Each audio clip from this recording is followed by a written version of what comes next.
Welcome everyone to Season 19 and the opening round of the Extreme Motorsports Ricmotech Classic Sprint Series presented by Performa Texas Elite Graphics right here on Apex Racing TV. I'm Greg Ginsburg, and joining me to kick off this new season, as always, is Larry McLeod in the commentary booth. And we've got Dennis Branch once again to bring you all the great camera angles and action that Apex Racing TV is known for. Season 19, it's going to see many changes, new faces, and a new focus. Having focused on North American tracks for the past 2 seasons, this year the series is going global, with a focus on the raciest of European circuits. But tonight, we kick off the season by heading south of the equator to Sao Paulo and the track built between two lakes, Interlagos, otherwise known as Autodrome Jose Carlos Pache.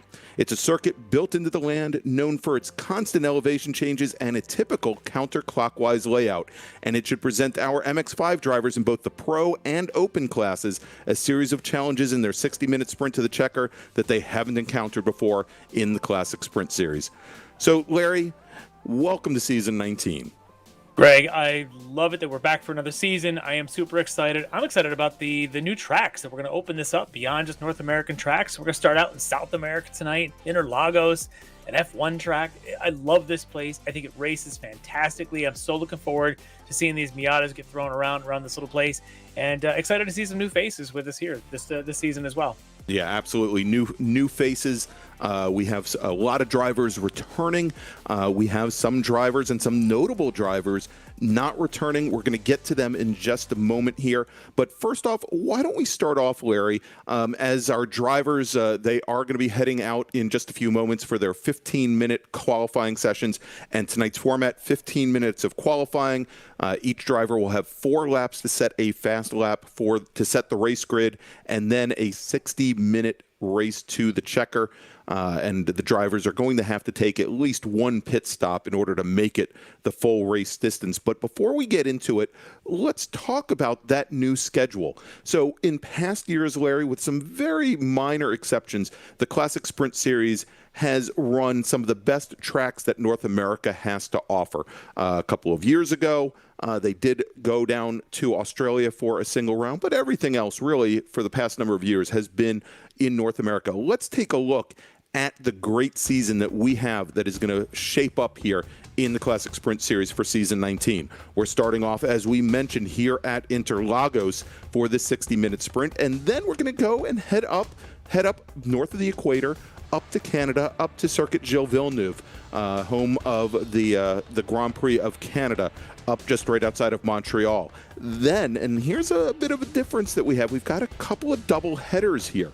Our third round and our fourth round, they're going to be held on the same evening. They're going to be held the night of August 2nd, and we're going to be at Brands Hatch. And instead of running a single 60-minute race, our drivers are going to have 2 30-minute races. Then we head to the Hockenheimring off to Germany. Then we come back to the UK, and again, a double header, this time at Donington Park. And then 3 weeks after that, we head to Alton Park, also in the UK, and then we wrap up. We go back to the mainland, go back to the old country, go to Italy, and we're going to Imola to wrap up Season 9. It should be a great season of racing here in the Classic Sprint Series, Larry, and I'm certainly excited for it. Oh, absolutely. I think trying some new tracks in this series, I hear names like Donington, and I just get excited because another one of those great places to race.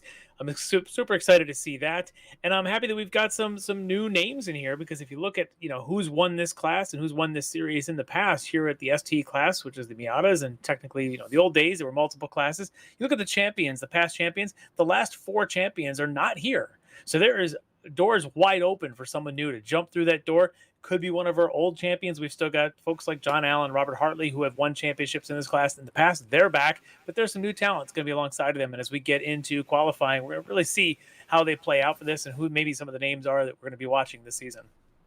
All right, Larry, and we'll talk a little bit more about that in just a moment. But one thing, schedule's changing a lot, but one thing that doesn't change as we lead off tonight's edition of the Classic Sprint Series, we have our track guide here presented by Kevin Ford. So Kevin, take it away and show us this beautiful Interlagos track. Welcome, everyone, to Sao Paulo, Brazil. Great to have you with us as we provide you your track guide today around this incredible course, Interlagos GP. 15 turns, 2.67 miles around this place. As we head up the front straightaway here, you'll notice our pit area to the left as we cross the stripe and our main grandstands to the right. This is a very fast entry into turn one here, known as Senna S. We'll set up a wide track out into turn one here. It wraps back against itself, now down into turn two. We'll whip the car back to the right and then back into turn three here for this very fast left sweeping corner that takes you out onto the first long straightaway here, and of course the first overtaking opportunity as well. You really pick up some speed coming downhill here into turn four. You'll notice drivers trying to get on the inside of their competitors here at this entry. Get back to throttle here, let that car track out wide, pick up some good speed down through five. And out of five, we'll track out once again and swing back left to set up our entry to head into the very difficult road section here. Let that car drop down to the bottom of five, or six rather, come right through seven, and then we're going to set up the next right-hander of turn eight. Down through the gears here, we're going to hug that apex. We're going to track out wide and get ready to bring that car right back to the left here through nine. Up off the exit, notice they have a nice track out area there for drivers. And then down into turns 10. Blind exit there. You can see it's a bit of a crest coming up off that corner, and that back end will get loosed. Coming down through 11 here, we're going to pick up a lot of speed down through the gully and up into turn 12. Blind entry here. Want to be real careful to not track out too wide there and get off into that grass section. Now out of 12, this will bring us up around turn 13, and of course this is where the speed takes place. Very long straightaway, large spans of tarmac, plenty of room to get overtaking done. You notice our blend line there for the pit entry as we come around turn 15 and head up this very fast straightaway towards turn one once again. There you go. There's your track guide for the incredible Interlagos GP. Thank you for being with us.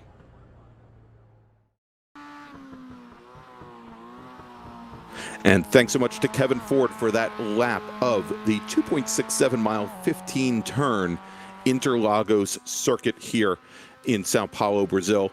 And so, Larry, as our drivers are just now heading out for qualifying, their 15-minute qualifying to set the grids for tonight's race, you alluded to it right before we went to the track guide, that we have some past champions that perhaps are, and very recent champions here in the Classic Sprint Series that are not with us here tonight and likely won't be with us for the rest of the season. It definitely gives the opportunity here to see and let some new and exciting faces shine here in the series. Let's take a look at it. So in the Pro Series last year, or pardon me, in the Pro Class last season, Elvis Rankin from the Apex Racing team took the championship, and I believe that was his second year in a row winning the Pro Class. We had Zach Burke and Mike Dam finishing second and third. Now we know and have gotten word that Elvis Rankin, he's going to be devoting the majority of his time to the Ricmotech World Challenge this year, so probably not going to see him here in the Classic Sprint Series. We definitely wish him well, and of course Larry and I will be calling many of his races this year. But again, that opens things up for a lot of other drivers here that have been in the top five. We talked about Burke, Dam, Robert Hartley racing with us, John Allen outrunning with us here as well in the Pro Class. You know, definitely opening things up quite a bit. And if we take a look at the Open Class back for season 18, Josh Soto in the Soto Racing entry, he took the championship. Pretty commanding win there, taking 5 out of 7 rounds in season 18. Brennan Horn, who's here this evening, will be racing, and I believe Brennan, we'll take a look here, I believe Brennan might have moved up to the Pro Class. Is that correct? No, we're showing that he is still racing in Open, so a good opportunity for Brennan, who we see there out on track.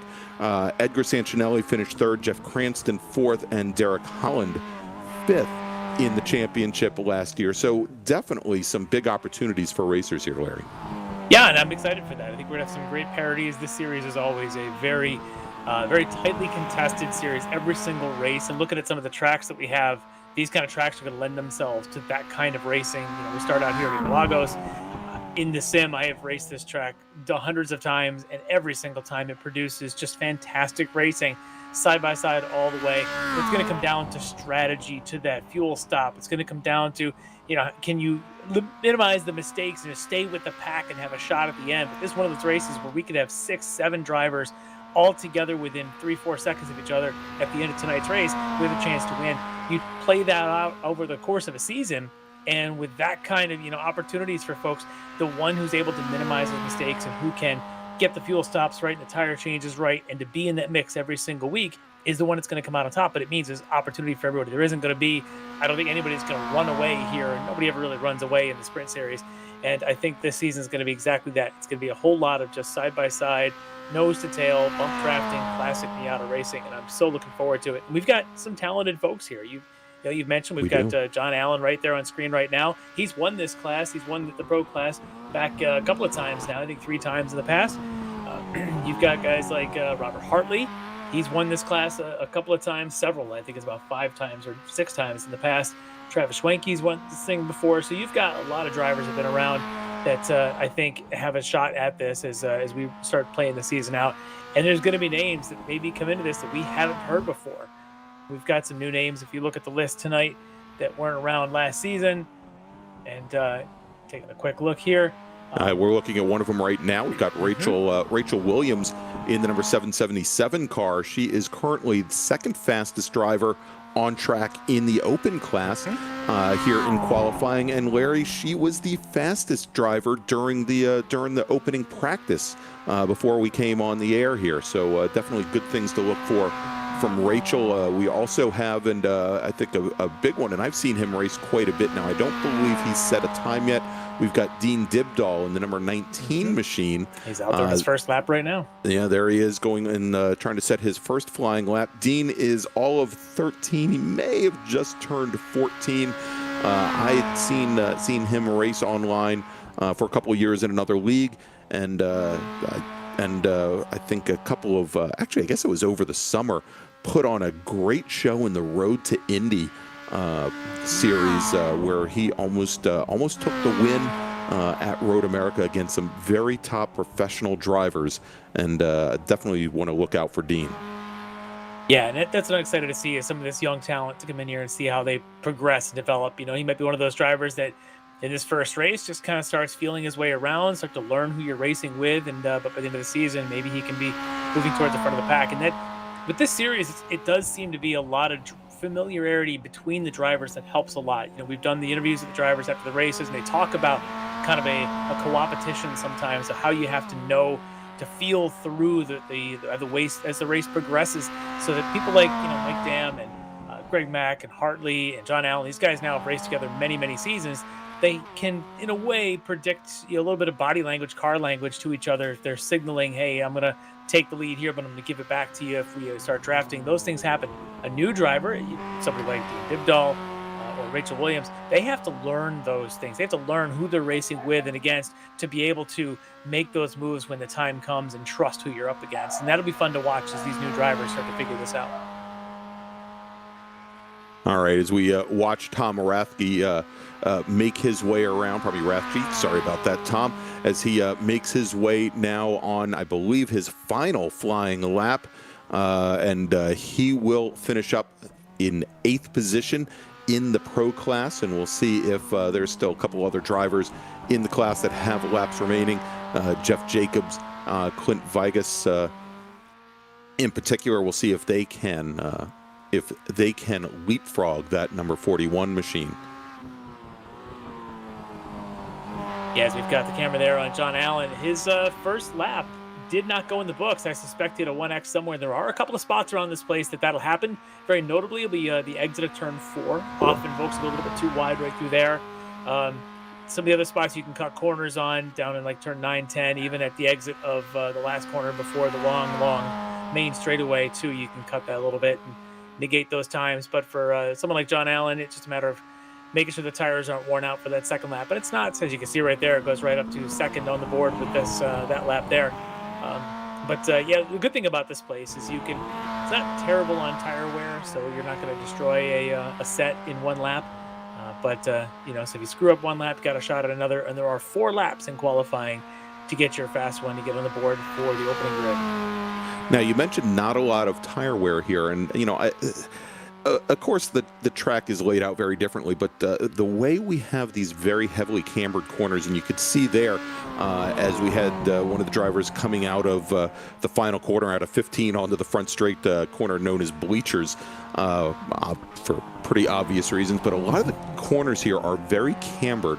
It kind of reminds me very much of like Watkins Glen in that regard, in that you do load up the outside tires quite a bit, but you know, the track kind of helps you through some of these corners very much so, and unless you get out of the groove, and if we see a lot of side-by-side racing, which is, as we've mentioned here, at least we talked about a little bit off air, how this track is very wide and gives the opportunity for these MX-5s to, in some cases, go 3 wide into some of these corners. And you can see here, yeah, you can see here at the entrance to the pit lane on that final corner how wide the track really is. You know, you may find if you're out of that groove, you may put a little bit of extra wear on the outside tires. And, you know, it would be one of the things that we look for here as our drivers. They will need to pit at least once tonight, and whether or not they decide to go that route. If you know, if they find that the car may not be able to handle the entire 60 minutes. Yeah, that'll be fun to watch as that develops. And we always talk about fuel strategies as well as a driver. If you want to sit in that, you know, if you're in that lead group and you're lucky enough to get out in the beginning part of the race and stay there, you have an opportunity to maybe save some fuel if you want to sit in that 3rd and 4th position and just sort of, you know, coast a little bit into the corners, use the draft to pull you along and let the front 2 sort of dictate the pace. You just sort of save some fuel. Tends to cut down the length of that fuel stop when the time comes. So we'll see if anybody employs that kind of strategy here tonight. Yeah, and Larry, given the penchant for side-by-side racing here at Interlagos, you know, might not be a bad idea for the 3rd car in a group to just kind of sit back and let the 2 cars ahead of them put that giant hole in the wind for them and just pull them along, even more so than just the standard 2-car draft would, and save that fuel to try and make the undercut a little later on in the race. Yeah, you know what I love about this place and watching some of these cars go all, you can see how wide they're running. You see all this apron that they use.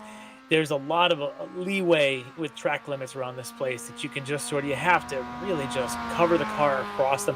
But the curbs aren't those brutal, super tall, you know, the sausage curbs at Coda come to mind. A few other places where you just, and we're going to see them in the next round. We talk about Circuit Gilles Villeneuve up in Montreal. That place is terrible for its curbs through some of those chicanes. They'll kill you. They'll destroy the car. But here, you can use them, which really makes opportunities for side-by-side racing even better, because if you're in the inside, you can just cut across. Now, you don't want to cut too tight and end up with a course cut penalty, because, you know, here in iRacing, they'll make you serve that penalty, and it could be a second or 2 you got to slow down. But it's at least the opportunity to present itself where you're not going to be jammed in alongside of a tall curb. It's going to knock you out of it. And I love that. I think it makes for great racing around here. And the fast line around here is to put 4 wheels across those curves, especially through, I think it was a turn 8, the right-hander, turn 9, you definitely want to use it all. And then on turn 12, the last corner before the long straightaway, you want all 4 tires to the right of the white line. Sounds weird. It's not an off track. You got to go really wide to get an off track, but you want them all the way out there to make that last corner a nice early on the gas to get down that long straightaway. And you'll see that tonight. A lot of drivers just cutting across those curves. And it's not a penalty if you do it right. All right, so we've got just about 10 seconds remaining here in our 15-minute qualifying session. And as I look up and down the order here, Larry, I believe all of our drivers, including Jeff Jacobs there in the yellow number 38 machine, have completed all 4 laps. And let's get ready here to run down the starting grid for the inaugural race of season 19. All right, up on the pole tonight, the Canadian, all the way down from Canada down to Brazil, Mike Dam and Orion Racing. He'll be leading the way, leading the pack there on the inside of row 1. On his outside, the Defined Auto Works car of John Allen. He'll be on the outside of row 1. On the inside of row 2, it's another Orion Racing driver. This one's Robert Hartley. The outside of row 2, the Esports Racer team, Greg Mack. That's outside of row 2. On row 3, Chris Thorman from D2D Esports. He's on the inside. He'll be alongside Randall McGrew from Genesis SimSport. Row 4 is going to have Mitchell Peak in the Esports Racer team. And on the outside there, another esport racer, his teammate Jordy Fike. So an all esport racer, row 4. Row 5 on the inside, Tom Rathke in the Granite State Racing. He'll be alongside David Payton in the D2D Esports racing team. Row 6 on the inside, Brennan Horan. He's, I believe, our top qualifier in the open class. He's an esport racer outfit. He'll be alongside Clint Vigas in the Mech Motorsports. All right. And the 13th on the grid, Street Survival's Jeff Jacobs. He'll be inside of row 7. He'll be alongside the Sisbiki Racing Rachel Williams on the outside of row 7. And I'm going to screw that team name up all night. Row 8, Dean Dibdahl, the Dibdahl Racing team, be alongside Frito Sport Racing's Mike Taylor. Row 9, Steve Daniel from SKKJ Racing, alongside NAP Motorsports' Nick Parsono. Row 10, Greg Brockway from eSport Racer, alongside 046 Racing's John Casey. And row 11, Michael Key, another Frito Sport Racing driver, alongside a teammate there, Patrick Prevenus. The outside of row 11, 22 drivers set to start this race. All right, and there you go. And as Larry ran down the grid, of course, we are going to have a single grid here, have both classes, both the pro and open classes, mixed in together. And so it might be a little bit of a challenge. Rachel Williams there having to leapfrog a couple of the pro drivers to get up to Brennan Horn, our pole sitter, in the open class. And as they come through, looks like, well, actually, we had a few drivers that didn't make the grid, I think, Larry, so that may not be an issue. We'll have to take a look here as they come through to take the green flag to start this race, as our drivers now are making their way here around the course on their opening pace lap. Now, what will happen here is when the drivers come out of the final corner, turn 15 out of bleachers onto the front straight, that will begin a start zone. And essentially racing will begin once our pole sitter starts to accelerate.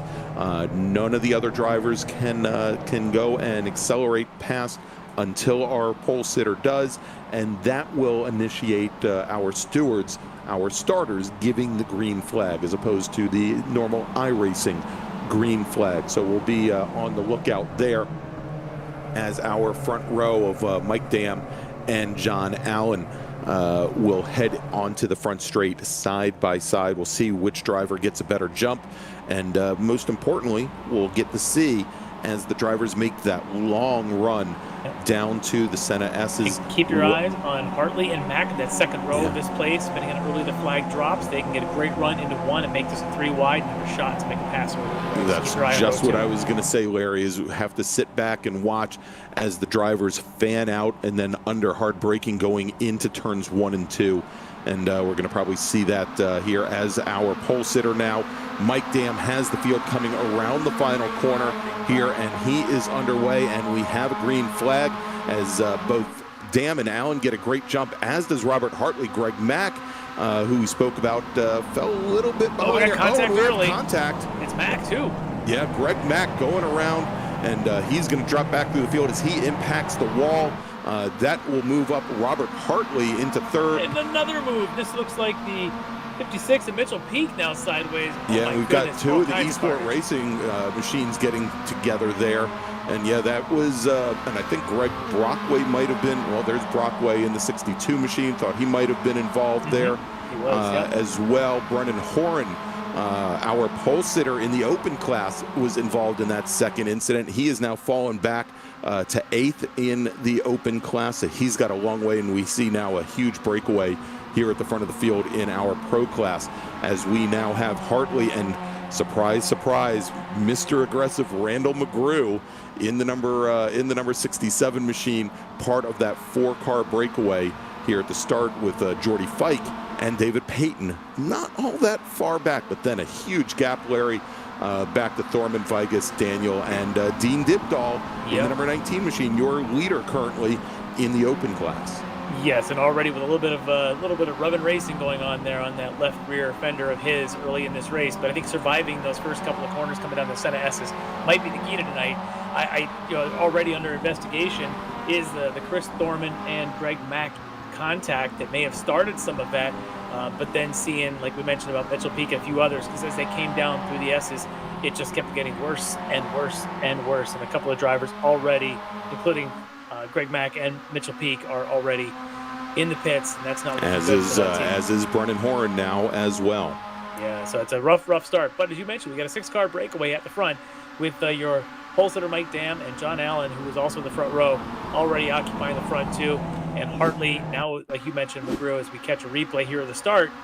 And what you'll see on the inside is you're going to see Greg Mack just get tapped under braking and get turned to that inside wall. And you can see Peak's got nowhere to go. That's the 56 coming at him right now. So his Mac goes right in front of him. There was nothing that he could do, even though he was all the way down to the inside there. And from there, Thorman's trying to get back out of the way, but behind them, everybody checks up. A lot of grass going on the outside. And as they went down the S's, it didn't get much better from there, as there were a couple of incidents at the bottom of the S's as well. So really rough start here on the opening round, opening corners. All right, let's jump back here now as we take a look at this is right now the battle for third in the open class. We've got Michael Key in the 98 machine. We've got Rachel Williams. Williams in that 777 machine. She had fallen back just a little bit on the start, but she retakes third position now from Michael Key. Just ahead, we've got Jeff Jacobs running 9th in the pro class, and then Williams has a run to our 2 leaders in the open class, Dean Dibdahl and Nick Carcino. And for those of you watching at home, again, if you want to take a look, the drivers that have the red mirrors on their cars, they are in the open class. The black mirrored cars are in the pro class.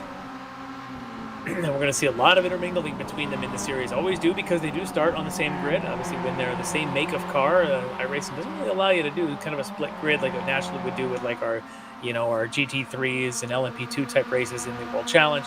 But here in this series, they intermix, which makes it fascinating as they go along. And you see things like Jacobs and Parsino kind of coming together here as they are going down that front straightaway, as well as a few others. But it's going to make for some great racing, because there's 3 cars there in the open class and Jeff Jacobs from the pro class nestled right in between them.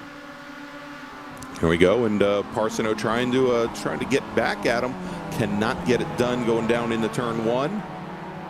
Doesn't look like he's given up though, as he great line tries by to sneak That's underneath. The right line there. Yeah, you brake. Almost feels like you're over braking, but if you can cut that first curve, you can get on the gas so early down the second, flat out down around essentially turns 2 and 3. And Jacobs did not get a great run. But we're going to flash to the front of the field here with Mike Dam leading this train.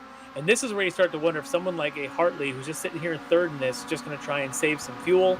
And with McGrew back there, we'll see if he can as well. But that top 4 is starting to gap a little bit to Jordy Fike and David Payton in the 5th and 6th spots. You see that line, especially Hartley, cutting across the right side curb there on that turn 8. As they go through 9, it's really, like you mentioned about the camber around this place, is turn 9 is one of those examples. It's like a little bowl turn.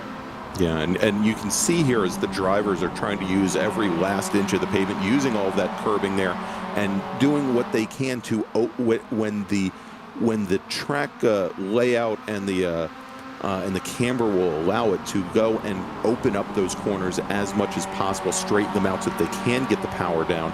And you can see here using every last inch of that curbing out on the outside there, as they now open things up and start to make their way around the final corners here. Now here's the rest of the replay here from the opening S's. We saw Peak have a little bit of contact before, and then gets tangled there with, I think it's Rathje in the 41. The 41 machine, He's just then in the middle of the track, nowhere to go for anybody behind them. And there we go, Brennan Horn getting caught up in it. Yeah. One after another. So rough start for someone like Greg Mack, Mitchell Peak, a couple of teammates there who we knew were going to be a part of this series, going to be a front runner as the series goes on. It's a rough way to start the race out, start out the season. And there we go. We can see once again Nick Parsino trying to make his way around Jeff Jacobs, get up into that battle for the lead in the open class. He's got Dean Dibdahl just a couple cars ahead. And this is where Jacobs has a little bit of draft up in front of him with Steve Daniel, and that helps as one driver gets some draft, it pulls the next one along, and you end up with these trains down here on this opening main straightaway after the opening S's. And then they get it again as they come out of turn 5, I believe it is here, and head up to this climbing uphill right-hander up ahead. And it's just this draft that bunches them up and often creates side-by-sides here as they come up towards turn 8 and turn 9. Yeah, a little bit of brake lock up there from Dean Dibdahl. heading into the corner. You might have just seen across your screen that the stewards have taken a look at the incident here on the opening lap between Rathje and Peak, and have decided to take no action. Yeah, and it's tough. You know, you look at those kind of replays, and it's just a lot of cars in a small space, and I don't think there was really much anybody could do. Really nowhere to go, and it's just an unfortunate incident. But it's part of what happens in a draft series like this when you go green pretty early. It takes a ton of patience to keep those things from happening, and yeah, everyone's excited. We're excited watching it. I think the drivers are a little bit, maybe a few cases, a little bit too excited for that green flag to drop, and we'll see. We'll see how this front five now plays out. And here we go. Looks like we've got a run now with John Allen with Robert Hartley close behind. Going to try and draft past our leader, Mike Dam, as they come down into turn one. Allen sticks it to the outside and not quite close enough here, as it looks like Mike Dam is going to be able to hold on to the position, but just back behind. Hartley comes under attack from Randall McGrew in the number 67 machine. McGrew for a moment there side by side as they went through turn three, probably through turn two, but again, not quite close enough. But the battle is starting, Larry, just 7 minutes into the race. It was. You saw there as Hartley tried to maybe follow Allen, as Allen was kind of getting alongside of Mike Dam. Hartley thought maybe he could duck underneath, and he slowed up just enough for McGrew to kind of attack him, as you said. And so it's going to start happening as people start losing patience. Look at this battle. We're back to the Jeff Jacobs in the middle of this Parsono and Dean Dibdall out there in front of them. Yeah, and so Jacobs just overtook the 96 of Steve Daniel. That was, I believe, a battle for position in the pro class. Daniel, he's got the red mirrors on. Well, maybe. Yeah, well, class. Taking a look. I'm seeing showing him in timing and scoring. Well, we'll figure that out. He's wearing red mirrors, so yeah. Well, we're not sure what that means. You know, you tonight. Can't have two drivers in the lead in the open class. It's good racing nonetheless, regardless of what class they're in, right? They're all racing each other. They don't care what mirror colors they have. Yeah, exactly. All right, as we jump back up to that battle for the lead with that 5-car breakaway here, and the gap from the gap from Fike back to David Payton. Running in 6th, almost 3 seconds now. As you can see there, as Payton just now makes his way around out of 14 and starts to make the run up towards the front straight. And Mike Dam is setting a pretty tremendous pace here. 51.2 is his best, 51.6 his last time by. That's a flying pace here, leading a pack of 4 others with this front pack of 5. And they are just motoring away, to say it. Jordy Fike has just sort of faded back a little bit, and then you get all the way down to Peyton and Vigas and the rest of the group. But this front group is just screaming along right now. And we've seen this before, where John Allen gets in one of these mixes. I remember last season or season before at a race at, I think it was up at Watkins Glen, and John Allen was in one of these trains. And at some point, we talked to him in the post-race interview. He said he just kind of got bored and wanted to start mixing it up. And I wonder how long before John Allen says it's time to mix it up and start making a move. Yeah, and well, you have to ask yourself, Larry, with 5 cars here, does it make sense to start mixing it up early, or do you try to work with Mike Dam to maybe separate yourself out? Do you think you can separate yourself out from Hartley, McGrew, and Fike?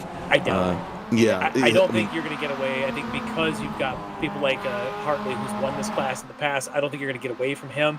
Right. And I think with McGrew and Fike there as well, I think they're going to be under pressure all night long. So for John Allen, if you're just bored, it's time to just start mixing it up. And the worst thing that happens is you drop back the tail end of this group of 5, which, you know, overcuts happen later on.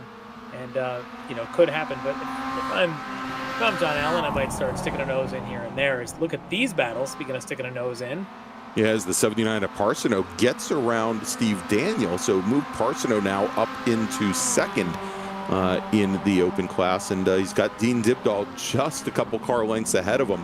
Parsono on quite a run after he had had his little tete-a-tete with Jeff Jacobs.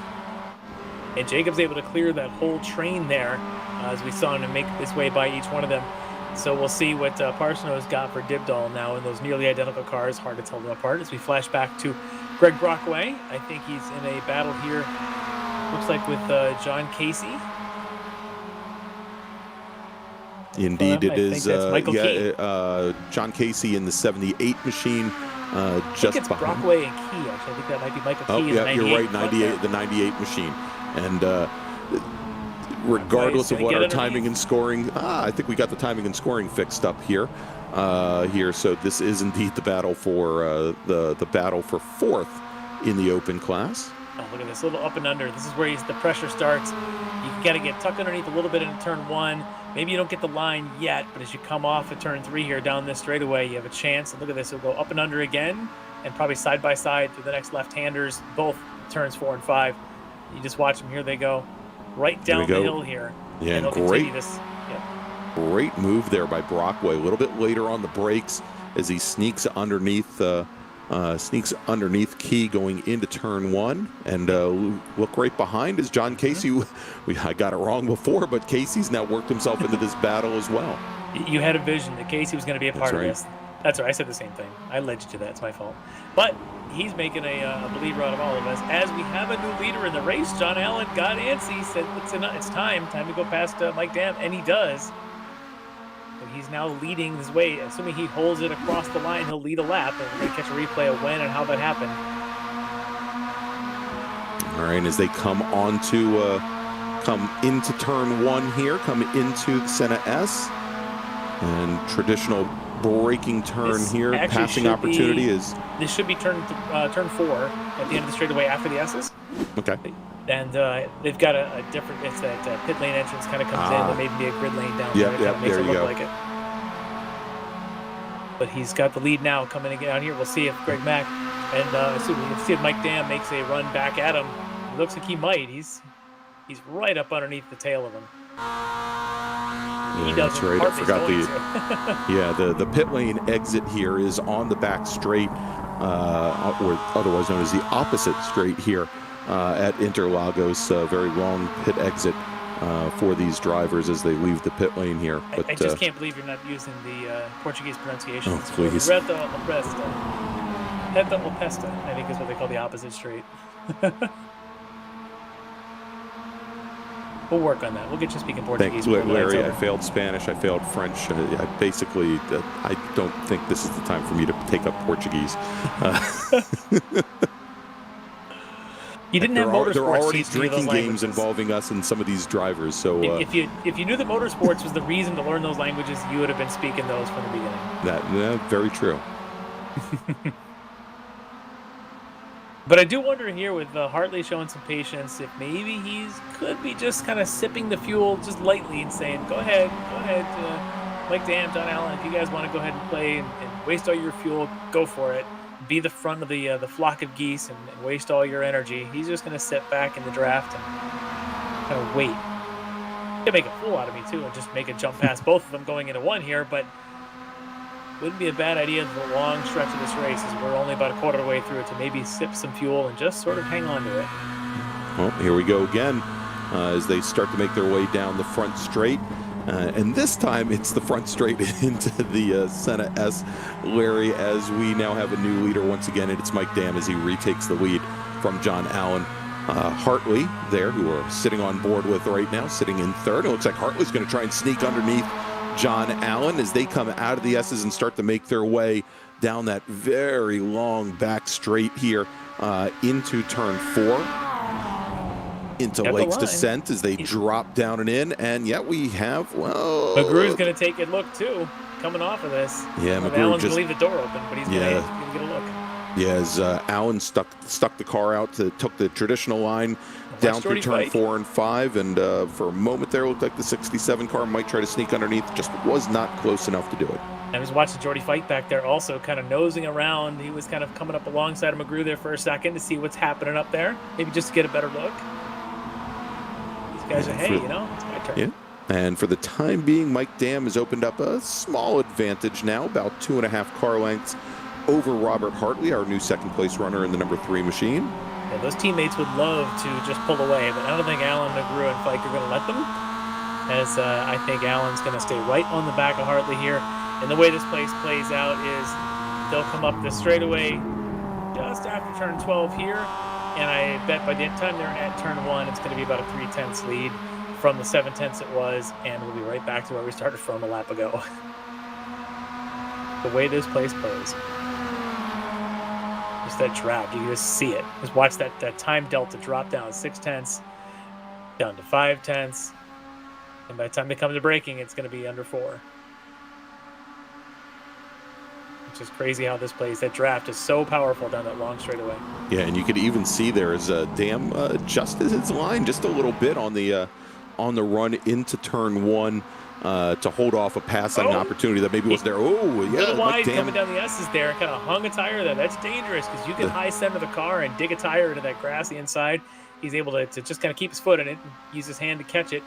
Yeah, probably one of the only curbs here, Larry, that can do that to a car. You could use about 80% of it, but if you try to go for 85, you're going to be hurting. All right, let's jump back now over to the battle for the lead in the open class. It is still Dean Dibdahl in the number 19 machine over Nick Parsono. Then you can see here, bottled up just a little bit as they both made up room on Jeff Jacobs. That picture of Dean Dibdahl is not today's picture. I can promise you that. I said he was like 13, not 3, and certainly not racing a big wheel here. I think his dad's having fun with the profile pictures. Yeah, but this is going to be a great battle, I think, between these two. In fact, it's such a good close battle, I can't even tell them apart with 19 and 79 in the cars. I got to kind of squint my eyes a little bit and say, which number is that again that's in the lead? It is still Dean leading this little pack, but he's also staying in the back of Jeff Jacobs. This is what I talked about at the beginning. You know, these new faces having to come in, and Dean Dibdahl's one of them, to have to come into a series like this and figure out who are you racing against. It's not just lapping around a track for fast times. You got to know what you can do around and who you can do it near. And Dean's figuring that out. You know, Jeff got by him, but he's going to stick to the back of Jeff and kind of, you know, learn a little bit from the veteran. Maybe learn how to drive a wide car, is what we was talking about with Jeff. And Dean's going to pick up a few things as he goes along. And you watch, he'll pick up the pace a little bit. And I think as this race plays on, he'll be one of those that might be in a position to continue to lead this class and maybe win a few rounds here in the open class. All right, let's jump back up to the battle for the lead. And Larry, our leaders haven't really, looks like Hartley hasn't really closed things down all that much. Always wonder what the radiator of an MX-5 looks like, as we get a good view of it there. Yeah, but, yeah. I actually almost saw what the fuel cell looked like there for a moment. Yeah, I think John Allen's going to stay right on close to Robert Hartley, kind of push him along a little bit, even if it's either bumping or at least giving him the push draft, as we call it, to keep him going around here. I'm just waiting for Fike and McGrew back there to kind of get a little bit impatient as well, to start mixing it up. Well, I mean, we've seen McGrew, you know, be opportunistic when he's had the opportunity. I guess that doesn't make a lot of sense, but you know, again, just not quite close enough. I think it's all going to be dependent on what John Allen does there, in how both Fike and McGrew react. But at the moment here, you know, John Allen, he's not really in a position to try and step out on Hartley. If he does now, you know, I think both he and Hartley run the risk of maybe losing a little bit more ground to our leader, Mike Dam. Yeah, I think that's always the risk. If you start mixing it up a little bit, as you start creating those gaps around here, you do want to keep that gap at less than like 1.2, and any more than that, it's hard to catch it back up because you start to lose that draft. But you can play around. If you're 2-3 tenths, you know, bumper bumper, you can try a corner or two. But if you go for 3, 4, 5 corners in a row, side by side, yeah, you're going to lose that leader, and they're going to start pulling away. You could still potentially rope them back in, but it's always never an easy thing. Well, and now Hartley has made his way back up to the rear bumper of his teammate Mike Dam as they head down into Senna S into turns 1 and 2. And a little bobble there from our second place runner Hartley, and John Allen for a moment there tried to sneak underneath, but not get quite close enough. Not enough, but it certainly is getting tight up there. I guess we're now a third of the way through this thing, and you start to get a little antsy. You know, you start to figure out. I'm going to learn what this the habits are of the folks in front, so that as you get to the end of the race, you kind of gathered all that data and you can apply it to make that finishing move to take that position right at the end. So a lot of this right now is just sort of that taking notes on the habits and the trends of the folks around you.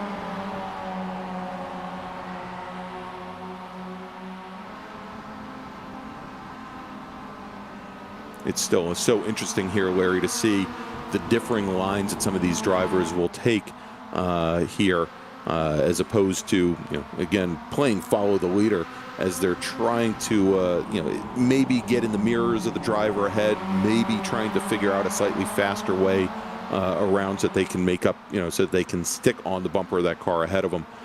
Just these neat little things that you see over the course of a race, and as the fuel starts to burn off. Now, let's talk a little bit, as we're now just about 22 minutes into this 60-minute race, Larry, about pit stops. Essentially what we're seeing here, because we filled the drivers' cars up initially with no more than about 45% of a full tank for an MX-5, that's about a little bit less than 5.5 gallons. We think that the drivers can do somewhere along the lines of 19 laps on a tank of gas. We also think, based on what we saw in testing during the week, that they'll probably end up going about 32 laps for the entire race. So we would expect now that the pit window for these drivers is going to be opening right about now, as a matter of fact. It should definitely be opening, and I don't know if anyone in this group of 5 at the front here is going to break away, because you run the risk that you get into traffic, or you can't run as fast by yourself as you can in a pack. But certainly I would say that no knock on Jordy Fike and Randall McGrew, but I think the pace is being pulled for them from Mike Dam and Hartley and John Allen. But I don't think we're going to see much of a breakaway. It wouldn't be surprising to see, especially the teammates perhaps of Dam and Hartley, might be working together and maybe decide to coordinate their stops so that they have a buddy to draft with as they come out of it. We'll kind of see how that plays out as it goes along. But I don't know if anyone in this group is going to try an undercut. Now, where you might see it is some of the other battles we got going on. You've got Peyton and Thorman right now. You've got Dibdahl and Steve Daniel. These guys maybe you might see some undercutting and to see if they can maybe swap a position here if someone feels like they could run a faster pace by themselves. And as you're saying that, Larry, let's jump in as we're taking a look right now. In that battle for the lead in the open classes, we do have a new leader. It is Nick Parsono, has gotten around Dean Dibdahl. And, this was going to be one of those things that I was thinking about, Larry, especially in the case of Dean Dibdahl. How does he determine when he should take that pit stop, especially in a battle like this that where he and Parsono just seem to be not necessarily swapping positions every lap, but have also, much like our overall leaders, been running very, very close here with really seemingly no rhyme or reason to which driver is in the lead at any one time. They seem to be driving very well, as I thought no one would come in for the front pack that would be different, and just on cue, Mike Dam decides he's going to come in and be the different one in the front pack. Yeah, so our former leader now, Mike Dam, comes in. That will elevate Robert Hartley to the lead with John Allen second, McGrew, Fike running third and fourth. Well. Yeah, you see him up in the air taking the right side tires. Critical around here, because you can do a tire change as one side of the car faster than you can take on the fuel. So you have to really take the tires if you want. And because there's so many long left-hand corners around here, totally makes sense to take those right side tires as you get to the end of the race. We'll expect all the others to do that as well. Now I'm wondering, does anybody else come in this next lap knowing that they should come out around the same time as Mike Dam and have a drafting buddy? And yeah, I was just going to say, and seeing that we did not see Hartley come in with Dam to head out together, will we see Hartley perhaps on similar strategy come in very early, come in this lap? And then the question that I always have, Larry, because we've seen in past races here in the Classic Sprint Series, John Allen, he has. I guess it's more of a question that he's run very low on fuel at the very end of a race. He's had issues with fuel levels.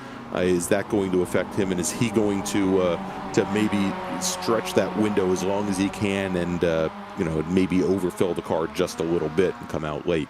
It always comes into play. It's always one of those things that do you take that extra tenth, do you not take the extra tenth? And we've seen in the past drivers like John Allen, as well as a few others, have short-filled the car and struggled toward the end of the race and have run out or nearly run out. Here comes Randall McGrew. He's going to come in for his stop. The other one we were talking about before the break there for Mike Dam was the Dibdahl Parsono, right? So Dibdahl's gone back ahead in that battle. But Dibdahl, this is his first race in the series, right? This is his first opportunity to see what is it like at speed to have to make that decision quickly on the fly of, do I pit now? Do I wait a couple of laps? This is one of those learning opportunities that it's really kind of fun to watch this develop and watch the driver learn. He's in this great battle with Parsono, but does he give that up? Does he wait another lap? or or does he come in as one of these other guys come in around him? Or does Parsono have to deal with Steve Daniel sitting right on his 6 right now, and does that affect Dibdall's decisions as well, as perhaps Dibdall is able to open things up just a little bit from the 79 and 96 machines.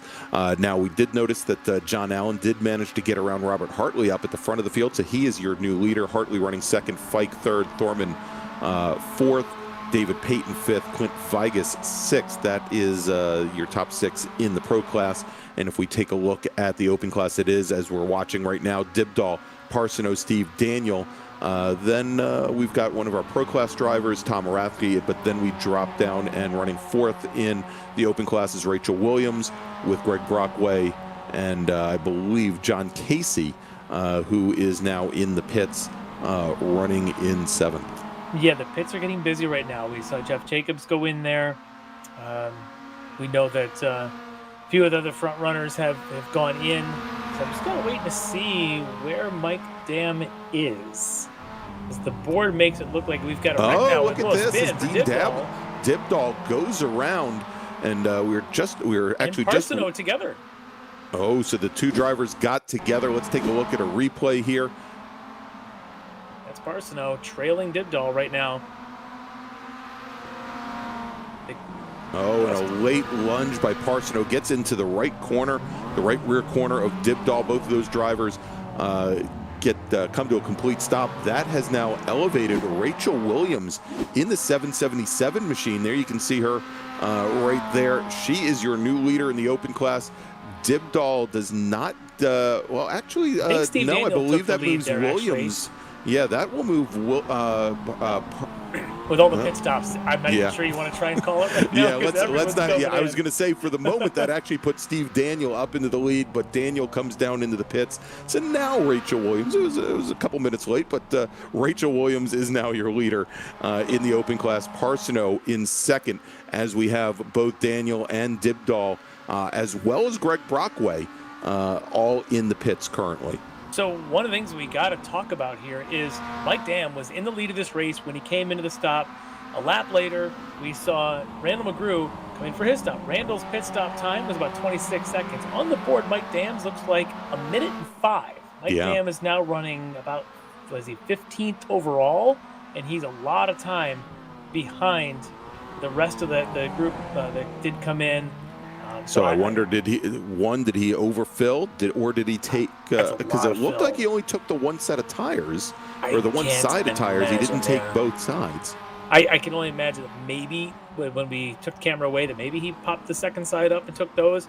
But that is a long pit stop for Mike Dam, and that's a bit of a killer here in this race. So we'll have to kind of follow up with that. But he's a chunk of time behind Randall McGrew, who those two were essentially, the 5 of them were in that pack when they both came in. So that really means that the race now is kind of falling to John Allen and Robert Hartley and Jordy Fike, who's had a pretty good pit stop of his own. So we'll see at the point where Fike gets underway, and we'll see what happens when Hartley and John Allen finally do make their stops here in the next couple of laps.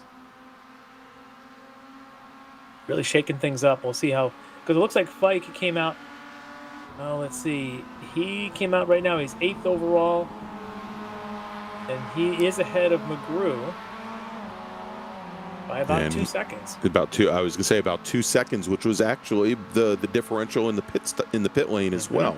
Yeah, great stop there for Jordy Fike. Put himself in a pretty good position. We'll see where he is in terms of, there he is. Clear track out in front of him. A little bit of slide coming down the S's there.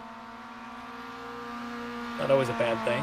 But we'll see what he can do, and really going to be interested to see what happens when Allen and Hartley do finally get in for their stops.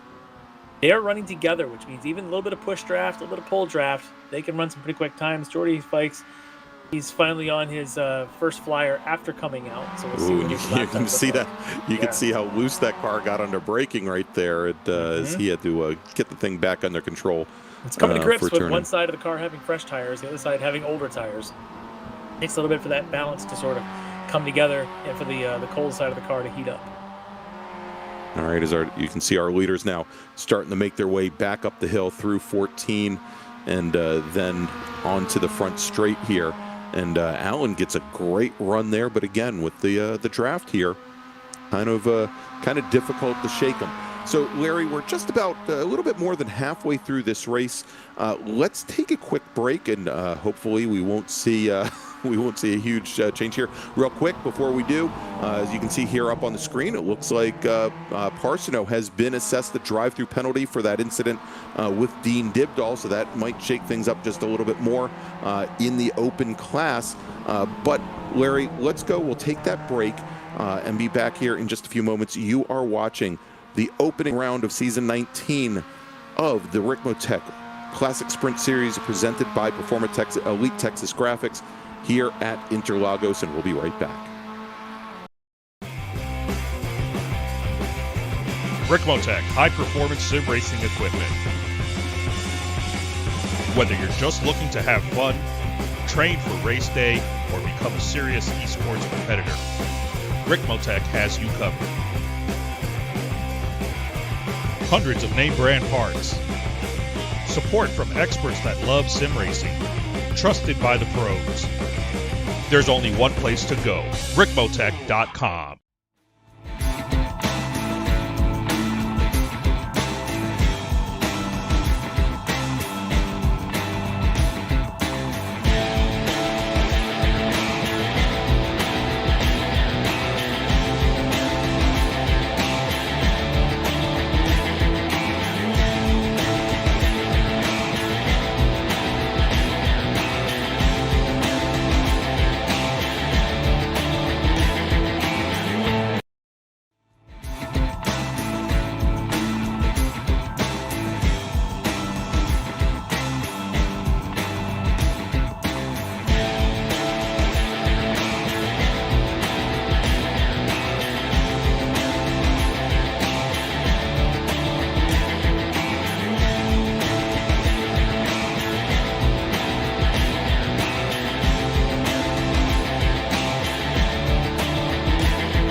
Ricmotech, high-performance sim racing equipment.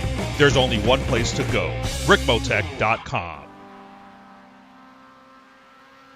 And we're back here at Interlagos for the opening round of the Extreme Motorsports Ricmotech Classic Sprint Series, season number 19. I'm Greg Ginsberg along with Larry McLeod. And Larry, still a great battle on up at the front of the field with John Allen and Robert Hartley as we have more of our drivers starting to cycle through on their single pit stops here this evening. Yeah, that's starting to really cycle through. Very, very few drivers left to get theirs. We got a good shot of Chris Thorman now just getting back underway after taking his tires and fuel. He was running, I think, in the top six at the point he came in. We'll see how that shakes out once the other drivers all finally do come in. It looks like the only three left are John Allen, Robert Hartley, and Rachel Williams, the only three that haven't stopped. Rachel been pretty quick today. Oh, look at this. John Allen runs wide. Is Hartley going to, and I don't know if it's going to matter all that much here. These drivers are still nose to tail, but getting towards the end of that pit window. This might be it. This might be the lap. They both come in, and they're both going to come out. The question will be Jordy Fike, who's been running essentially the same lap times as these two guys. And Jordy, I believe, looking at the board, had probably one of the shortest pit stops. So we'll see if this is the lap these two tuck in. Yeah, and there you go. Both drivers. We knew that pit window was going to be open until about lap 19. And there you go. At the end of lap 19, both John Allen and Robert Hartley duck into the pits together. And it looks like Rachel Williams coming in right behind them in that shot we just saw. So all three of the remaining drivers maybe should be coming in as she's just now coming onto that front straight. And Rachel Williams, she'll be pitting in from the lead of the open class when she comes in. Unless she manages to get one more lap of fuel out of that car and take the overall. And John Allen, first car off the jack stands as they continue to fill up. And John Allen taking all four tires, as is Hartley. This is interesting, and that's what I wondered about Mike Dam.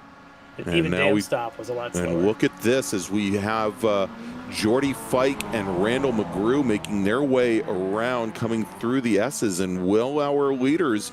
Oh, John Allen having trouble in the pit lane, impacts the wall, and he loses a tire. That effectively, well, he just regained a tire. There you go. Look at that. That's Yeah. the best pit. So John Allen with 5 tires changed here on the pit window as he comes out, but he is going to come out in 4th position. And I'll tell you, Robert Hartley got lucky there, only coming out just behind Jordy Fike as Hartley had to check up right behind John Allen. Let's take a look at the replay here. I can tell you, coming out of this pits is tough because you can see him a little bit wide there. You got cold tires. He's trying to put some heat in them. Look how much sliding he's doing. And it just gets away from him. And you're right about Hartley behind him. Just was lucky to avoid him and take the fight up to Jordy Fike because John Allen easily could have taken out both of them. John's very lucky to still be going at speed. But your new leader for the race is Jordy Fike. He is now taking the overall lead. He's got a couple of second margin on Hartley. So now it's on Hartley. He's got 23 minutes to close up about a second and a half and make a fight out of this. But Jordy Fike may not have been on anybody's fantasy Ricmotech league picks to win this thing. But coming out of the pits after a great pit stop, he's got the lead by about a second and a half. And for Hartley, he's got to watch behind him. He's got a Randall McGrew not too far behind. It might have something to say to maybe take the fight to Hartley, and that could only help Jordy Fike. Oh, and look at this. Is he coming in? No, nope. I was gonna say. I thought he'd already come in for his pit stop, and it looked like there was a moment of indecision there. Yeah, Interlagos is one of those places where you use almost that entire pit entry lane to your advantage, and then you cut right back to the main track at the last seconds. It's always hard to tell. As we're getting word from our director, our producer here, that maybe there was a pit speed limit penalty issued to Mike Dam, and that could have been the reason why he was held.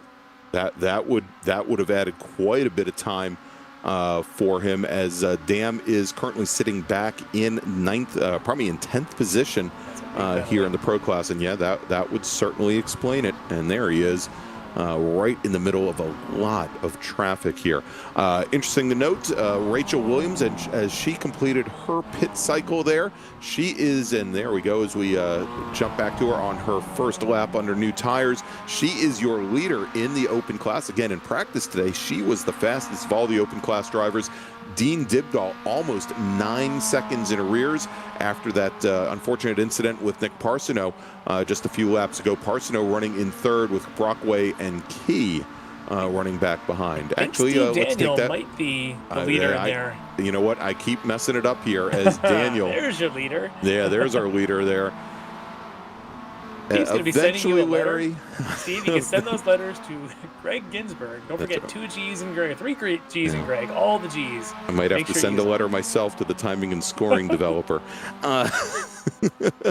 As we watch now is looks like Dibdahl and Parsono. This is the battle for the last step on the podium in the open class. They are at it again, and at the scene of the crime right there, and Parsono decides not to come up the inside that time by.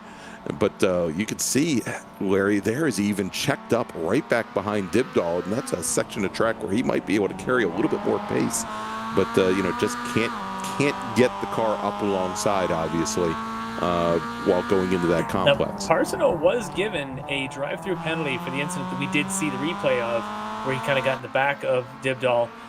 I assume he's served that penalty already? I'm looking, and I show him as only having taken 1 pit stop, Larry. So I don't know if that's the case. Because if he hasn't, he'll need to do that within a certain number of laps. Otherwise, he will get booted from the sim. And maybe this is the lap he's going to do it. But it's sad. I mean, it's unfortunate they had the incident because he used to have been fighting it out really right from the beginning. And so it's a deserved penalty. But one of those that's unfortunate that it all had to happen because this fight could have been going on all night, as he's not serving it right now. Yeah. Unless he already has and we just missed something. But either way, we're going to go right back to the front, as it looks like Hartley has done his work.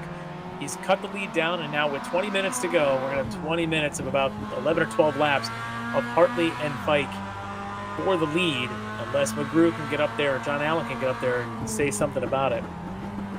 Yeah, and they're currently sitting 2+ seconds back. It's a long way to go from the get up into that battle. But there you go, Hartley all over the back of our current leader, Jordy Fike, who started in 8th position today. So he's made up 7 spots to take over the lead, with now just a bit under 20 minutes remaining in the 60-minute race. This is great. Great to see his pace. It's what we talked about at the opening too, and opportunities for folks that in the past maybe had kind of worked their way through this series and had some experience. But we've got a pass now. It looks like Hartley's going to take the inside. A little bit of draft there on Jordy Fike. They should have that lead. He does. Car length going into turn 1. But for Fike, it's an opportunity. He's going to move up the ranks, use some of that experience he's built over the last couple of years, and apply it here. And right now in a really good position for a strong finish for Jordy Fike, as you said, from 8th on the grid. Right now running 2nd. It's a great showing so far. Not over yet with McGrew and Allen still lurking in the background there. A lot of time left here, at this point, if Allen can get a little bit closer to the back of McGrew, they might be able to work together. Allen is the fastest car on the track right now. Last time by 51.5 for him. All these other drivers 52.2, 52.6. So Allen right now is chipping away a little bit, but he's going to run out of limited resources to do it. He's going to have to push McGrew along to probably get up there, and it's going to be a tough road, as he's right now about 3 seconds back from the Hartley and Fike battle.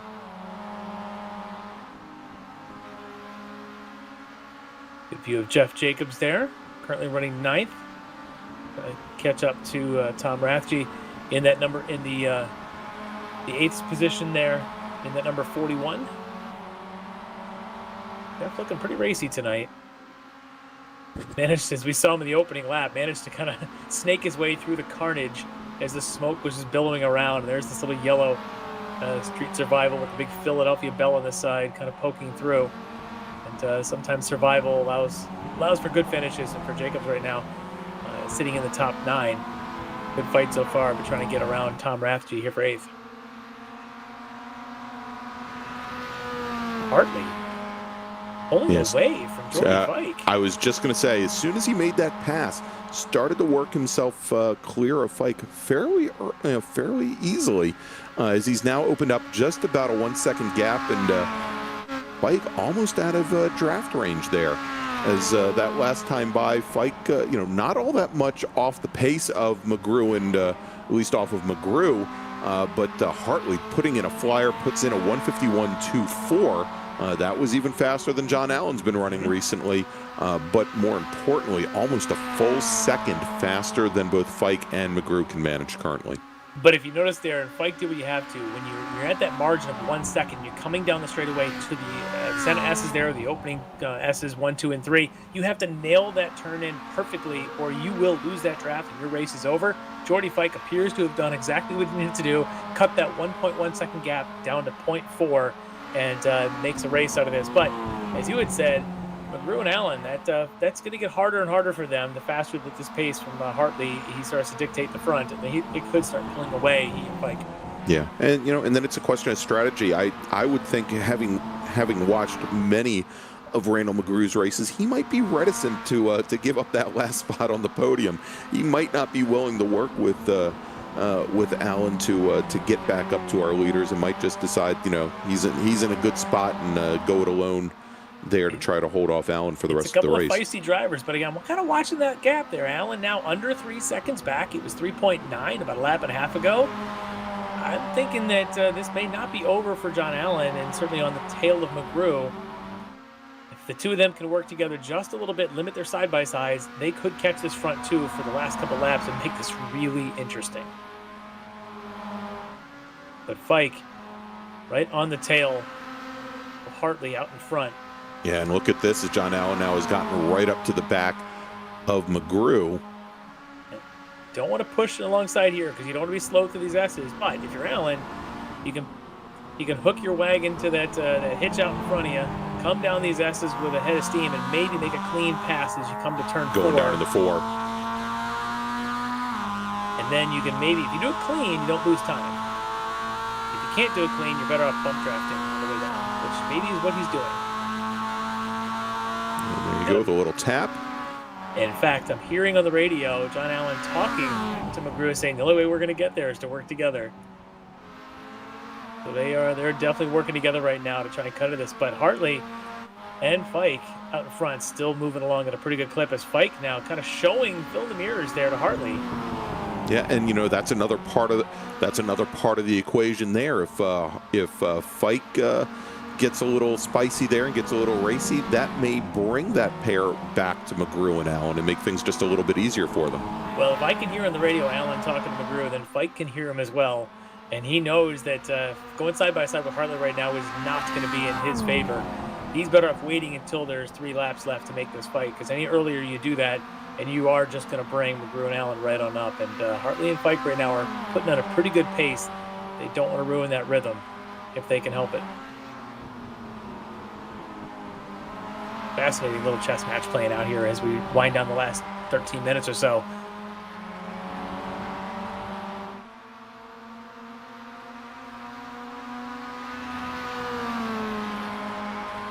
Here we go as we throw up on the screen here, and you can see the lap differential past number of laps there as we can see how far back Fike is from our leader on the last 4 laps or so, and he is again staying out, and it looks like for a moment there going into the S's he decides to show the nose, but again Larry, as you mentioned, if you slow both the drivers down through here, you're not going to get a good run all the way up through Curva de Sol and over to the over to turn 4.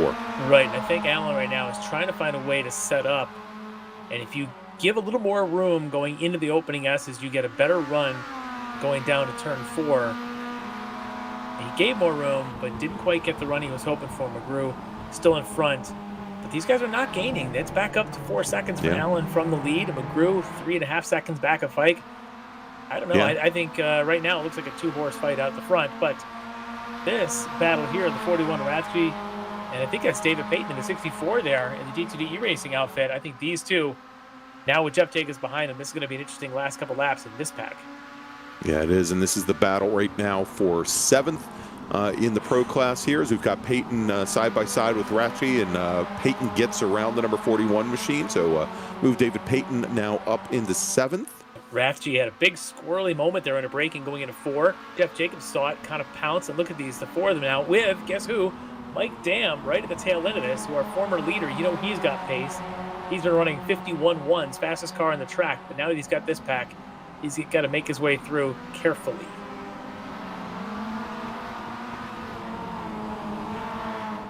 And Jacobs sitting in this nice spot. He's been following Rathje for a while.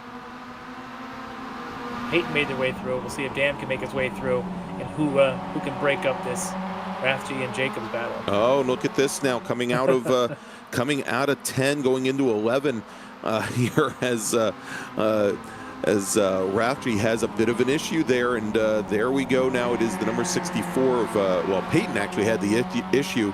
Rathje for a moment there got alongside, and David Payton, you can see him just licking his lips there, looking for a way through. He definitely is trying. He's trying everything right now, and for Payton, he's just holding it inside lines, and you're going to go around, you're going to go on the outside.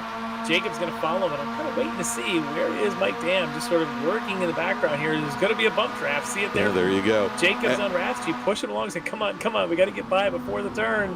And I was just looking at that the one car that wasn't in that overhead shot was Mike Dam, as if he was just kind of sitting back and waiting for Armageddon to happen in front of him. I think it's exactly what he was thinking too. Yeah. You know what? I can pick up 3 spaces real fast.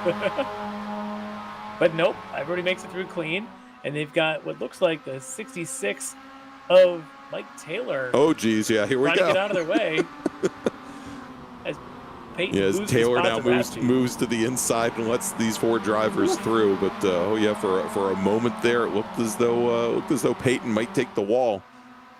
Oh, it is getting hot and heavy here going down that Reta Opesta, down that back straight. As now Mike Dam's going to try and filter his way through. He gets past Jeff Jacobs. Now he's got Payton in front of him. Is he going to make a double move for here? A second there, he was going to try and sneak underneath the 64 machine of Payton. Could not get it done. Payton went and covered him. Yep, he's tried to go outside in 8. It's not there. Follows him through 9. Heading up to 10. And to the slowest corner on the track here at turn 10. A little bit of brake lockup. That curb. Love watching that. Just throw the car at the apex. It'll stick. Kind of an uphill corner, and it bites a lot more than you think based on looking at it.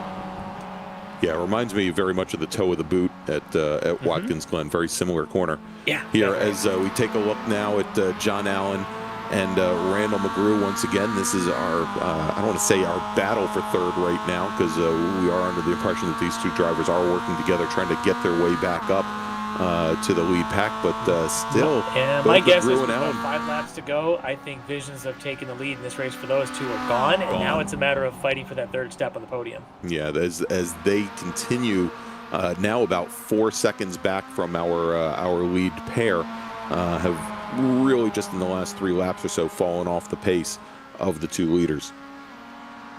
Yeah, and I think that's where they realize, I'm trying to figure out who's going to finish in third, but up in the front, Bike is still just kind of all over the back of Hartley. This is turning into quite the finish for these two. Yeah, at this point, Larry, I think it's given the gap back to McGrew and Allen, it should be pretty much battle on here. With now less than 8 minutes remaining in the 60-minute race on lap 28, and as again we talked about, probably expect this race to go somewhere along the lines of 32. Replay here of Rathje coming together with Mike Dam. Oh my gosh! Just coming out of the turn 3 at the bottom of the S's there. And Dam had nowhere to go. And yeah, just nowhere to go. Just a little bit of a touch in the wrong place. And not a good way, not a good night there for Mike Dam all around. And tough way to go out there with Tom Rathje. Yeah, so obviously that opens things up for David Payton, who's now got sole possession of 7th place in the number 64 machine. Jeff Jacobs in 8th. Still got Jacobs on his tail. That's not over yet by a long shot. And neither is this battle for third. John Allen, I think he's just kind of waiting to pounce. He's just kind of sitting back, knowing that there's probably about 4 laps or so. Yeah, just eliminating any opportunity for McGrew to fight back here. So it may even be another lap, even 2 laps before we see John Allen make the move. Quick note here, and this time I think I've got it right. But Rachel Williams, Larry, I'm going to say it now, and I've only got it wrong, 3 times? Rachel Williams is your current leader in the open class in the 777 machine, and you can see right behind her right now in that battle for the lead, Steve Daniel in the number 96, and they are very close. I think 0.3 of a second separate those 2 drivers here at the moment, as they have swapped positions now a number of times in the last few laps. Yeah, it's gone real well there for Rachel, able to get around Steve Daniel and take that lead. So there's a big fight going on for the last couple laps, and here we've got this fight still going. Parsono and Dibdall.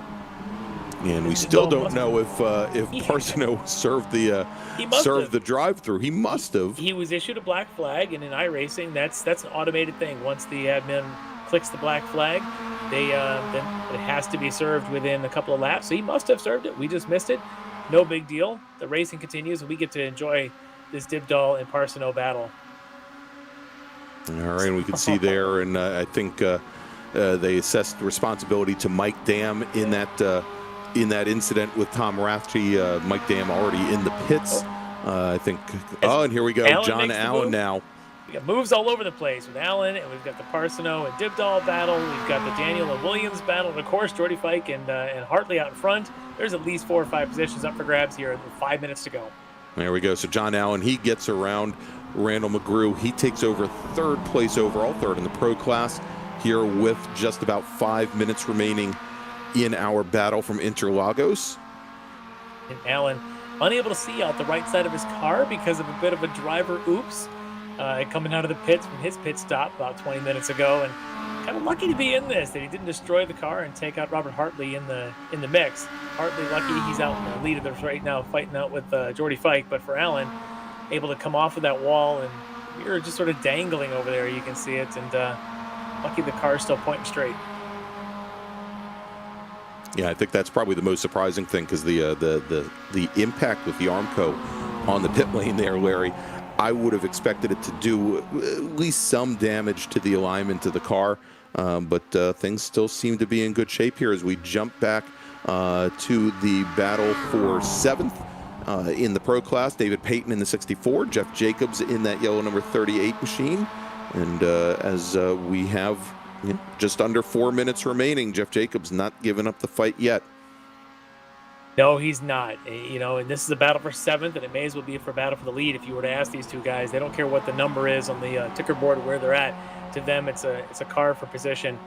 And for Jacobs, the veteran here would love to pick up a spot here at the expense of David Payton. But here, speaking of battles of veterans against newbies, Parsino and Dibdall side by side. I think that's down through turn 4 into turn 5. I was going to say that's in the going and dropping down through Lake's Descent there, and then make the short run over to the horseshoe. And Dibdall manages to hold off Parsino and up, and that's where Parsino had gotten into the back of Dibdall about halfway through this race.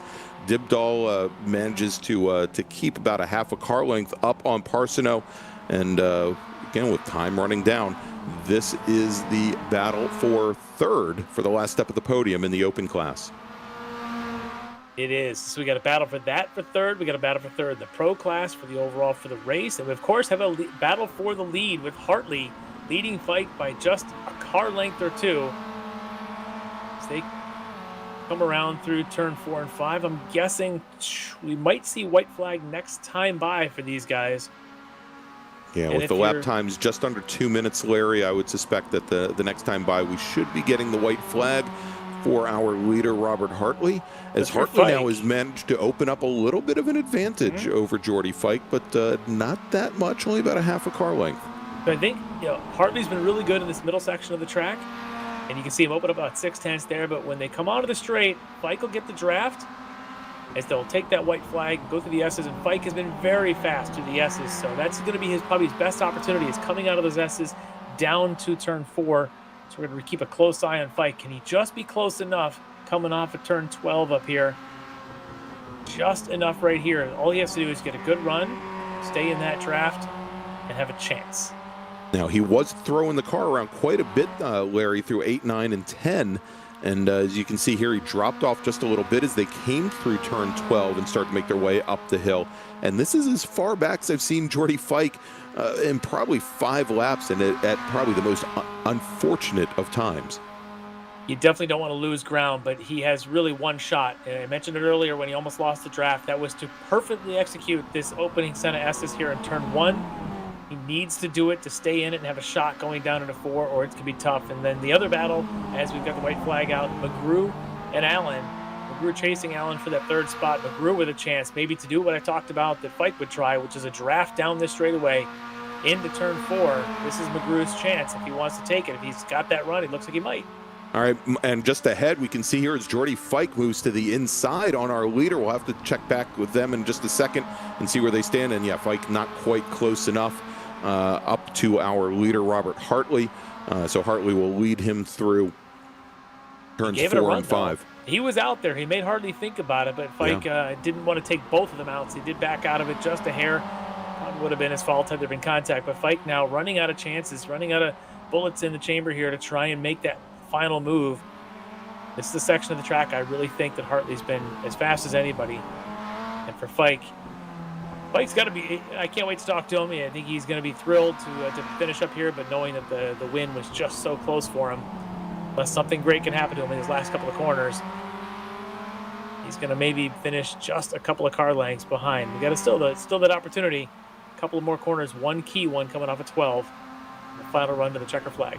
And here we go as the drivers start to make their way back up the hill, coming out of turn 12. Long run, all full throttle.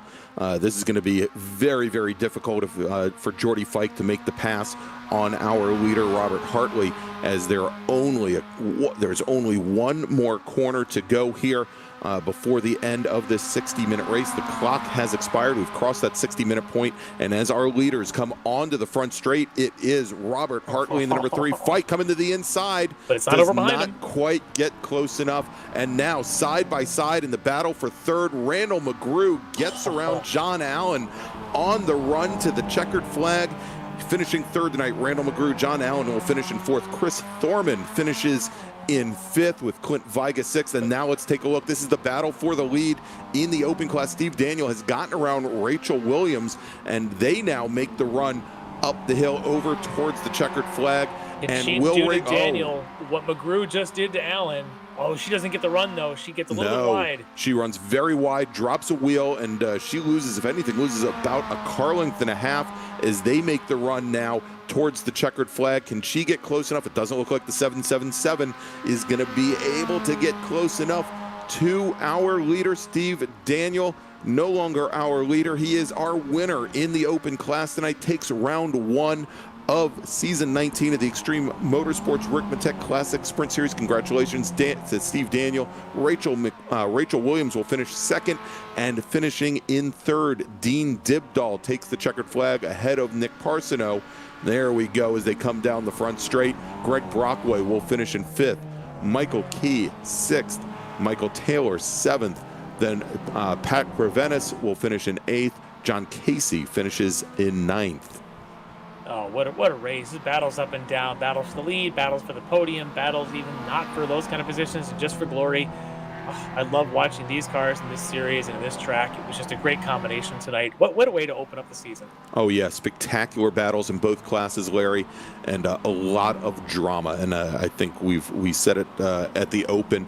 I think it's something that we should expect across all 9 rounds here this season on the Ricmotech Classic Sprint Series. And so, Larry, quickly, as our drivers are completing their cool-down laps here, let's take a final break, and then we'll come back and interview our winners. You have just witnessed round 1 of the Extreme Motorsports Ricmotech Classic Sprint Series from Interlagos. We're going to take a quick break, and we'll be right back.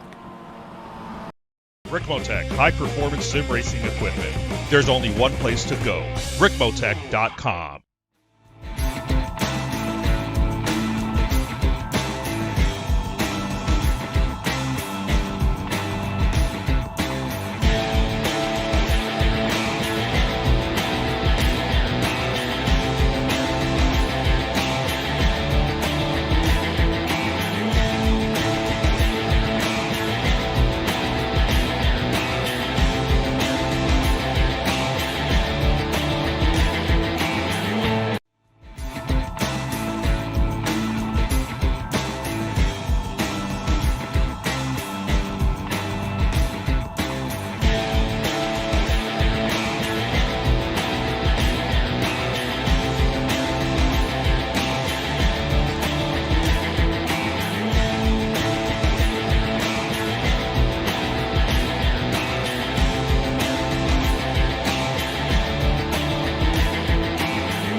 Ricmotech, high-performance sim racing equipment. Whether you're just looking to have fun, train for race day, or become a serious esports competitor, Ricmotech has you covered. Hundreds of name-brand parts. Support from experts that love sim racing. Trusted by the pros. There's only one place to go, ricmotech.com. And we're back here at Interlagos for we've just witnessed the opening round of season 19 of the Extreme Motorsports Ricmotech Classic Sprint Series presented by Performa Elite Texas Graphics. And Larry, what a great way to open the season up here. Oh, fantastic race tonight. I just, from the opening get-go, it got exciting with all the issues there on turn 1, but it turned into some great battles as that train of cars pulled away, pit stops coming out of there. And what a great night for our winner, for our podiums in both classes. I'm just excited for this whole season. It just couldn't have gotten off to a better start. Yeah, and so let's recap things here. We'll start off with the open class where Steve Daniel managed to hold off Rachel Williams on the very last lap. He takes the win. Williams will finish second. Dean Dibdahl, all 13 or maybe 14 years old. Dean comes home in third with Nick Parsono. We're showing him in 4th. We still don't think he took that drive-through penalty. I guess we'll figure that out sometime this week. Greg Brockway in 5th. Michael Key 6th. Mike Taylor, Pat Prevenis, John Casey, and unfortunately Brennan Horn, who was our pole sitter in the open class tonight, had that opening lap incident.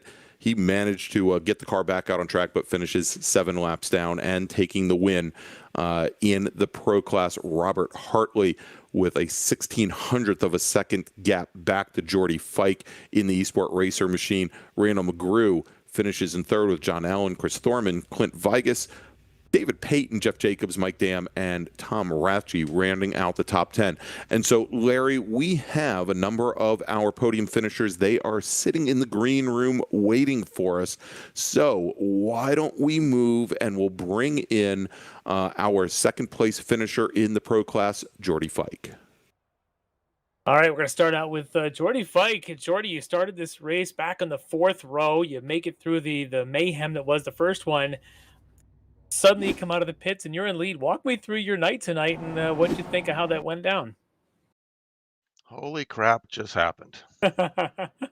To be fighting for a win in Extreme after I missed the first season, I've been around every season since then, as we start this 19th season, and to fight for a win in the opening race, I just floating around right now. I just thought I had a little something for Rob maybe, but then JRT told me we're going an extra lap. Thought I was short on fuel, had a little panic attack, and by the time I got over it, it was all I could do to get back to him. You made a heck of a run, and we were wondering how close you were going to be on fuel, as you would come in a little bit earlier than some of the others, and made a very quick stop. But yeah, when you came out in that lead, you start seeing Hartley come at you. Is it intimidating? You mentioned you kind of haven't been in this position before, but I mean, you seem to adapt. What were your emotions at that moment of the race? Well, if you guys have noticed over the years, I like to use the driver in front of me. I have no problem with that whatsoever. And that's, pre-pit, I was the last in the pack, was totally fine with it. And when I saw Rob come out behind me and he was going to connect um, Randall up to me, and that was going to be three-way. So I decided, no, Rob's got pure pace. What I'm going to do is step aside, let Rob by, grab onto his draft, let him pull me free of Randall, and then maybe I can bring it down to 1v1 with Rob and have a stab at him at the end. That was kind of the game plan there. Yeah, well, it worked out pretty well to make sure that it was just a two-horse fight down the stretch. And I was listening over the feed, and you could hear John Allen kind of working with the group behind you guys. And I think you and Hartley making this a two-horse race at the end. But for you, finishing in second spot, a great way to start out this season. I'm sure you got to be thrilled with that, and I'm sure you're excited for the rest of the season coming off on a good start. Yep, it really helps to not miss your pit stall, not speed into the pits, not hit the pit wall on the way out. So part of it is making your own luck. But just want to thank the Gregs at Esport Team Racing for all they do for the team, putting it together and the setups.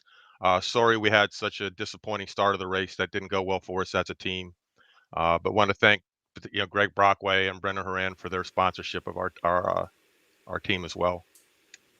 Well, Jordy, congrats on the second place finish tonight. Looking forward to seeing you in future rounds. Thanks a lot, guys. All right, there you go. That was Jordy Fike, driver of the number 09 machine, finishing second tonight in the pro class. Thanks so much, Jordy.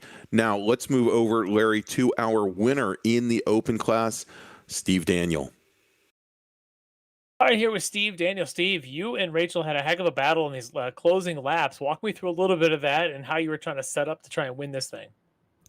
Yeah, that was a lot of fun. She did a great job out there. Was really just trying to get those runs off of turn 1 and 2. I think we were both trying to make that pass into turn 3, and eventually I was able to make it. And then on the last lap, I was just defending as much as I could. Yeah, I got to drive a wide card on the end, but really fascinating race from the start. Where were you as the mayhem hit going through the S's, and what's going through your mind of I just don't want to get caught in this? Yeah, I got pretty lucky there because I made it through without any incident and had to stare around a couple cars, but I think that obviously helped propel me up the list. So yeah, sometimes survival of the first lap is as hard as the subsequent 20-some laps for the rest of the race. So yeah, a great finish for you. Great way to start the season, kind of winning here in the open class. And anybody you want to thank for tonight's performance? yeah, really just a big kudos to the admins of this league. Obviously, Ricmotech and Proforma Elite Graphics. Really appreciate their sponsorship. Of course, we don't go very far without the sponsors. So congratulations, Steve, on the win tonight. Looking forward to see you in the next round. Thanks a lot. All right, there you go. That was Steve Daniel, driver of the number. Oh my gosh, I forgot the number. Hey, it's the number 96 SKKG Racing Machine, our winner tonight in the open class. And so finally, Larry, let's bring in Robert Hartley, driver of the number 3 Orion Racing entry, our winner in the pro class tonight. All right. All right, we've got the winner of the overall and the winner of the pro class tonight, Robert Hartley. And Rob, tonight's one heck of a race. A lot of things at the start kind of happened behind you guys. But when I don't know, when you come out of the pits and you've got John Allen in front of you and he swings it wide to the guardrail, what flashes through your mind? Yeah, that was a kind of crazy race there, but good way to start off the season, and then yeah, start off with a win, and Yeah, with the John Allen coming out the pits, I seen him get loose on the first left, and then the right, he got really loose and put it in the wall. I had to kind of check up to keep from. I thought he was going to come back across at one point, but yeah, that's kind of wild. Yeah, that was a little bit crazy. And then as you come out, you had Jordy Fike a couple seconds in front of you. You managed to track him down pretty quickly. For a moment, we thought you were going to break away. Were you kind of surprised and Jordy hung with you and made a fight out of this to the end? Yeah, right when you come out the pits, you have the fresh tires, and it took me a lap or so to catch Jordy. So right when I caught him, the tires were optimal, and when I got in front of him, I was trying to check out, and he was able to weather the storm and stay in there, and the tires kind of equalized after that. Yeah, it turned into a great battle right down the stretch. He just pushed you right up to the finish, but you managed to be just about a car length ahead at the lights and take that checkered flag for the first win of the season. So congratulations on the win, Rob. And anybody you want to thank for tonight's victory? Yeah, I'd just like to thank y'all for doing the broadcast, and always Kevin Ford and everybody that's involved with Extreme Motorsports. And, this has been running a long time, and very happy to be here racing. Well, glad to see you with the victory here tonight. Looking forward to seeing you in the next couple rounds. Thanks, guys. All right, there you go. Our winner tonight in the Pro Class and overall in the number 3 Orion Racing machine, Robert Hartley. And Larry, let's not forget, we've got one other person sitting in the green room, and given his run at the very end here, I think we'd be remiss in not bringing him in for an interview. Driver of the number 67 Genesis SimSport entry, we've got Randall McGrew. Randall McGrew joining us here. Randall, that fight for third as it came down to the end between you and John Allen was getting pretty heated there, but walk me through that last lap and what ultimately ended up being you just a nose ahead. Well, thankfully John had gotten some damage and gave himself a handicap. That was really the only way I had any chance. Yeah, well, you gave him all you had. The opening part of the race, you were kind of right there in the mix. And in fact, for a while, they thought maybe you were going to kind of stick your nose inside, whether it be Hartley or John Allen. Were you trying to be patient and look for opportunities, or were you just maybe kind of mixing it up and hoping to stick with those guys? It was hard to be patient, but I was just really trying to stick with them. I know that those guys are the cream of the crop, and any chance to run with them, I'm just going to sit back and try to learn what I can. There was a couple chances I had, but I decided to back out. Yeah, well, it looked like a lot of good patience and a good strategy there on your part, and to come out there with John Allen kind of mixing it up with you. We weren't seeing a lot of people making the pass by the time you reached start finish, but did you just get the run of your life coming off of that last corner on that last lap? Well, I had a decent run, and he had some aero damage. I think he got into the wall on pit exit maybe, and that really helped me set it up. So I just made sure that I set up that last corner really good, and that was all I really needed. Yeah, it worked out really well. So get that podium finish here in the first round for you. Congratulations on that. Anybody you want to thank for the performance tonight? I'm just thankful for the opportunity. Absolutely. You took every opportunity and put it to good use. Came home with a podium finish here at the opening round in Interlagos. So, Randall, congratulations on that. We'll see you next time. Thank you.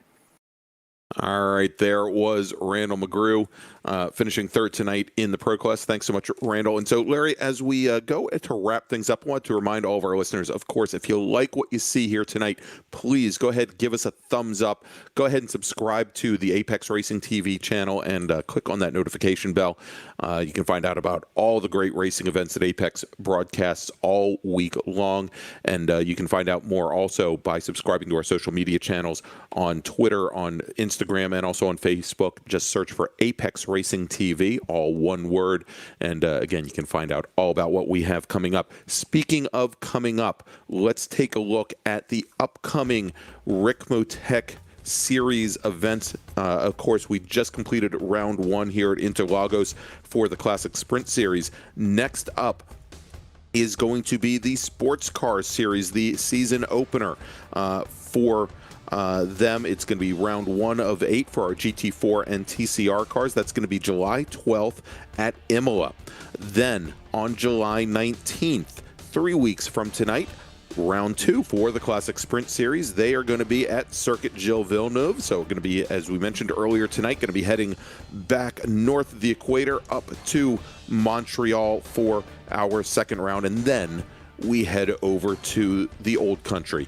And then on August 9th, is going to be the season opener for the Ricmotech World Challenge. Those are LMP2 and GT3 cars, and they will open things up at Daytona International Speedway. So you definitely don't want to miss any of those events coming on up. And just a reminder to everybody that if you visit extrememotorsports99.com, you can find out official results for the Classic Sprint Series and also all of the Ricmotech series. Find out about all of our upcoming events across the seasons for all 3 different series. And if you want to sign up, if you want to drive, if you want to race here in the Classic Sprint Series, you can sign up there as well. Again, go to Extreme Motorsports 99. That's Extreme with an X. .com, and actually if you hit /road, that'll take you right over to all of our road racing series. So for Larry McLeod in the announcing booth, for Dennis Branch back behind the scenes, I'm Greg Ginsburg, and we'll see you in 2 weeks. Ricmotech, high-performance sim racing equipment. There's only one place to go, ricmotech.com.